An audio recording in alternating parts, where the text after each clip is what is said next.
Frosty, Frosty, Frosty, Frosty.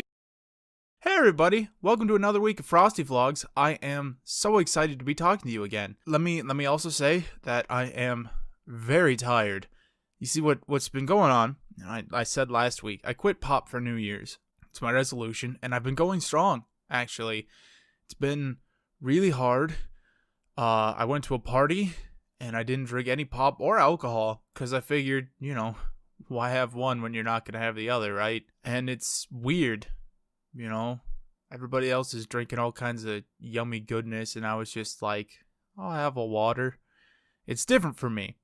I'm very used to just willing to take in the sugar and the caffeine. And oh man, I did not realize that I was so used to drinking caffeine. I mean, seriously, it's ridiculous. I have had the hardest time sleeping. And the thing is, my dad is still drinking pop. And I mean, I'm not going to make him stop because he's my dad and he's letting me live here. And that's super cool of him and everything. And it's his life and his choice. But it's hard because sometimes he asks me to get him a pop.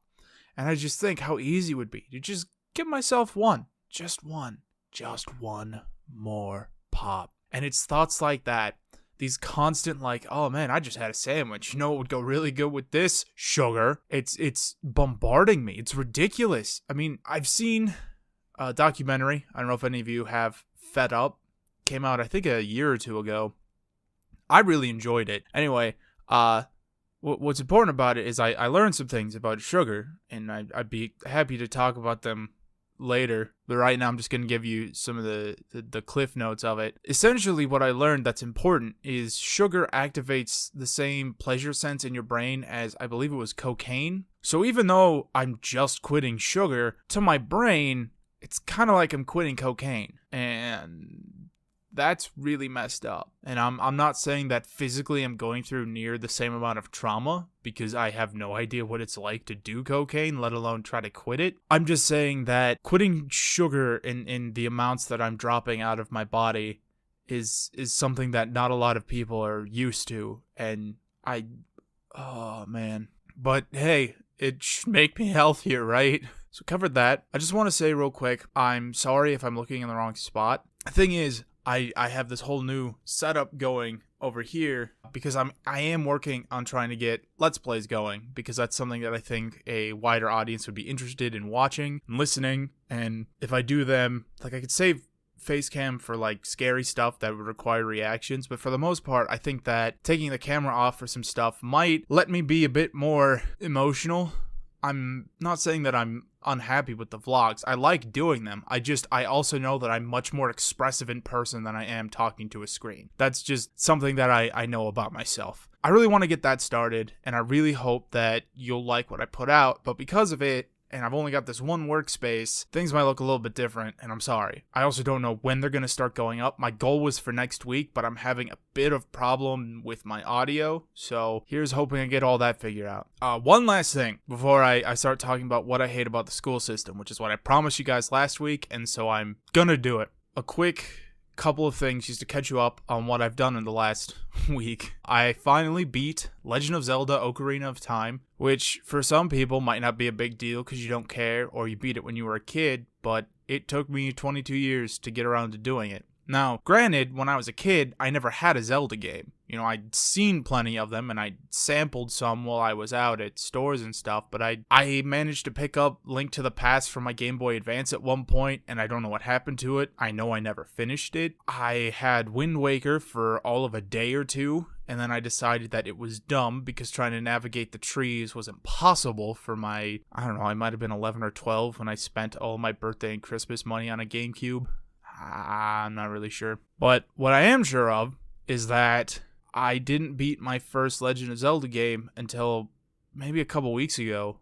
I beat Link Between Worlds, and I loved it. Absolutely loved it. And so I decided I'm going to try Ocarina of Time, because I have had Ocarina of Time for like 5 years. It starts back in high school with my buddy Josh, who is a big fan of the Legend of Zelda series. It's not necessarily his number one game series of all time, but it's up there as some of his favorites to play. Anyway, he really likes Majora's Mask, and so leading up to that is Ocarina of Time. He let me borrow his 3DS copy of it, and I played it. It was my first experience with it. Somehow I got myself through the Forest Temple without any real use of guides or anything, which personally I think is impressive, because the last run through I did, I used guides for practically the whole thing. Anyway, I got up to the point where I needed to get into the Fire Temple, and I had no idea what I was doing. I knew I needed to get into the volcano. My buddy Josh had told me as much when I was like, I don't know what to do, man. I've been venturing all around this stupid world as an adult and as a kid, and nothing makes sense. He's like, oh, you just gotta go to the Fire Temple. You just go to the Fire Temple. Oh, just bomb the guy. They'll give you a free shirt. Which guy? Okay, so you gotta be an adult, and you have to bomb a kid, and you have to get a tunic from him so that you can go find out that his dad went through a statue hallway that I don't even remember them telling me that. I'm pretty sure I had to look that up now. The point is, it took forever to get to this freaking Fire Temple. I get inside, and then it takes me another, week just trying to navigate the frickin' thing with a guide, because it doesn't make any damn sense. I hate the Fire Temple. I'm just going to say it right now. The Fire Temple is the devil, and I hate it, and I want it to go away. After that was a Water Temple, which I was prepared to suck, because the Fire Temple was awful, and all everyone bitches about is the Water Temple, right? Water Temple was awesome. The Water Temple was so relaxing, just floating up and sinking down and raising the levels a couple times. And maybe it's because I'm a 22-year-old adult. You know, maybe it's because I played it on the 3DS, where you had a simple button to set the boots to instead of, having to press start and open up to the equipment menu and equipping or moving the boots. I don't know. Maybe that time saving did make it more convenient. What I do know is it was awesome in comparison to the Fire Temple. And honestly, all the temples after that were kind of alright. I didn't love any of the temples after that, but I didn't hate them either. But then I got to the fight with Ganon, and that sucked. That was awful. I beat Ganon first phase, that was alright. I got him on the first try. I don't even remember losing any hearts during that fight, because I just was really good at, playing Pong, I guess. Then it was the rundown. We gotta escape in 3 minutes, and I managed to finish it in 2 minutes every time. Yes, I said every time. Why? Because, spoilers, there's a last fight with Ganon, and guess what? It's a pain in my ass! I died 5 times to this guy. I had 3 fairies going into that first fight, but because I didn't know what I was doing during it, how you had to stun him with a light arrow in his face and run around and hit him in the tail. I didn't assume that was how it was gonna be. I just figured, like most enemies, he'd get tuckered out after taking a few swings at me. I'd run around back, hit him real quick. And there's the other stupid thing about this fight. You get to hit him once, and it's not even a damage thing. I read the guide, and it specifically says 10 hits. So whether I use the Master Sword or the Big Goron Sword, which you can believe that I got because I was not gonna deal with not doing maximum damage, regardless of that, I still lost 4 or 5 times because I ran out of fairies, and then I tried desperately to collect more fairies from those frickin' obstructions, and they wouldn't come out, and it would waste the magic or the bombs or the arrows or whatever drops you needed. It sucked. I hated it. I beat it. The ending was subpar in comparison to Link Between Worlds. I'm gonna say it. I'm sorry if I'm upsetting you, and I'm clearly coming in hot, and I don't mean to, but I just beat this a few hours ago, I don't know, last night, and I have such a sour taste in my mouth about it. It's not a bad game. It was just a bad experience. I did not like the Fire Temple, and I didn't like the last fight. That's really all that I have to say about it, honestly. Otherwise, it's an alright game. I see where people come, and they like it. And I think maybe if I'd taken the time to adventure a bit more, that I could have enjoyed it more. But I didn't, and that's just the way that turned out. Alright, I gotta move on. I'm happy to do more Legend of Zelda talk, but I'm looking at the timer here, and I'm already up to a lot more than I was expecting before I got to the main topic of discussion. So let's get started on that, shall we? Oh, what to say about the school system. It's the first thing that a lot of people have brought up. I mean, I've seen this in comics and other things. Standardized testing is a lot like having a tree and gathering a fish and a bird and a dog and a monkey and telling them to climb that tree. Now, the monkey does it just fine, because the monkey does exactly as is expected of it. It climbs the tree. The bird flies to the top of the tree, and it doesn't get an excellent grade because even though it got to the top of the tree, it didn't climb it, and that needs to be punished because it found its own route. The dog can run around the base of the tree, and just getting that far is enough to pass it, but it's not enough to have it feel like it did anything. And then the fish can't even get to the tree because the fish is in a bowl. The fish doesn't know how to get to the tree. The fish is incapable of climbing the tree. The fish needs a completely different test entirely. And that's a big problem, is we have these tests built around a single idea of how to learn or how to perform an activity, and you can't test that with everybody because everyone's an individual. We just are. And it fits into another problem that I have. We use outdated formula for our teaching curriculum. And what I'm talking about is the hour-to-hour ringing bell nonsense. I remember in high school, I watched some sort of info video thing. I don't know what it was. The point is it talked about how the structure of our school system is for building people to be ready for industrial jobs. And that's great if we were still in an industrial revolution, but we're not. A lot of our factory work is done by machines. A lot of our people today are taking more artistic or political jobs because they're free to not have to work agriculturally or factorially. But the fact that we're building people to be ready for a factory job, even though the majority of them aren't taking that. When was the last time you heard a teenager complain about their factory job? You didn't, because they're all going into sales positions. That's where everyone's starting out right now, because that's where the jobs are. But we're not preparing people for social interaction and how to be good at selling something. We're preparing them to work on a factory line and report to bells. It's unnecessary. It's not helpful. I really hate the structure, you guys. It's so dumb. And then I think about the grading system. Like, if the testing wasn't bad enough, and the structure of how you go to school and your life there exists, there's the grading system. We have 6 letters that make up the top 50% of the grading system. That's not 10% per letter. And I understand failing is the bottom 50.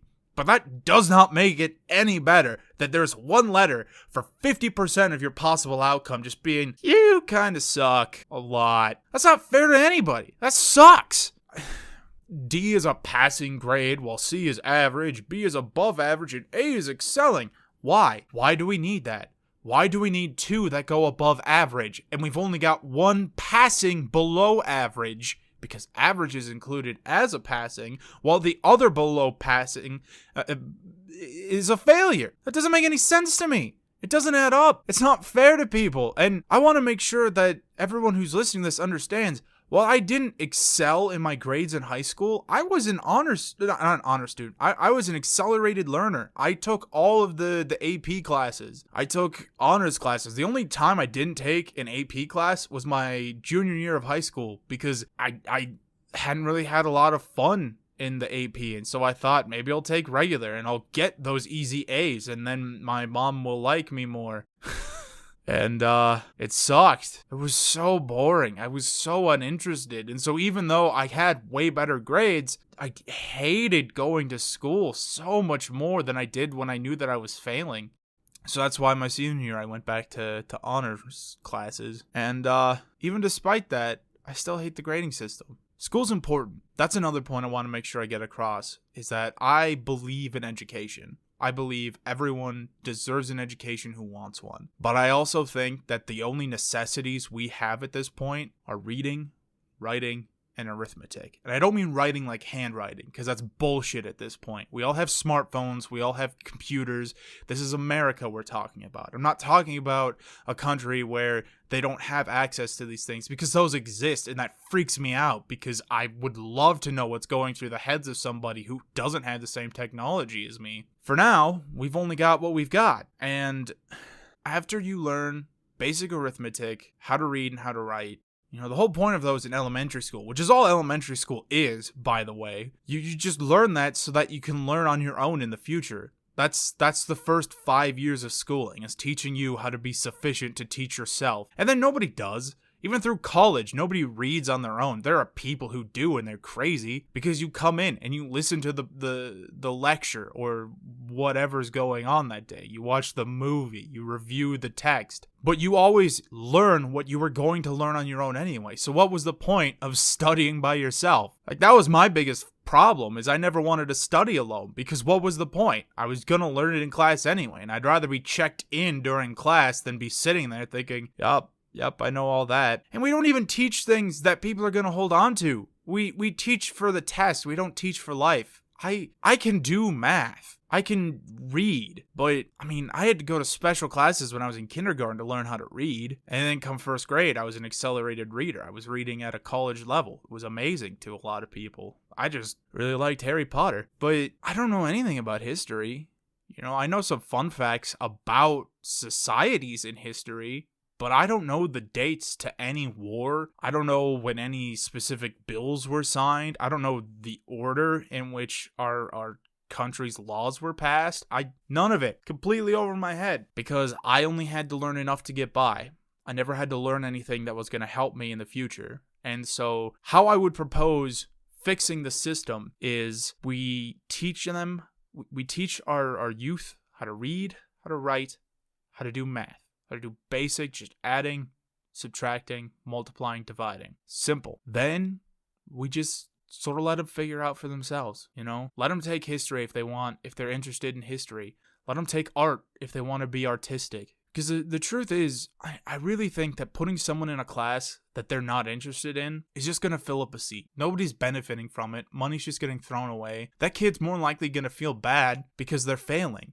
And it's going to make them jaded and hate learning because they did bad. And how can you fail at learning? You either care enough to learn or you don't. It's just that simple. And it's hard because there are people with learning disabilities. And so you'd think, well, they might want to learn, and you're right, they probably do, but they have extra hurdles to work around, and it applies to the same message. If they really want to learn, they're gonna find a way to learn. That's just the way it is. You know, and I'm not coming as like a heartless, cruel bastard here. I'm pretty sure I brought it up before, but I've got my own high-functioning autism. I mean, I'm not a perfect functioning individual. I'm not as broken as some other people with autism might be. And thank goodness for that, but there are things I've struggled with and things I've struggled to teach myself because if I didn't do it, nobody else was gonna. I hope that what I've said has resonated with some of you, positively or negatively. Honestly, I mean, if you disagree, let me know because I'm very interested in what other people have to discuss because these are just opinions from someone who's been thinking about stuff. I haven't put in the time to research any of the effects on education or the benefits of how the system's structured right now. I'm just coming at this as someone who has had some time to think in the 4 years since he's graduated high school. I think that's about it for this week. This one went pretty long. And I'm sorry about that. I really hope you stuck around if you were interested in it. Thank you so much for watching, and have a great one.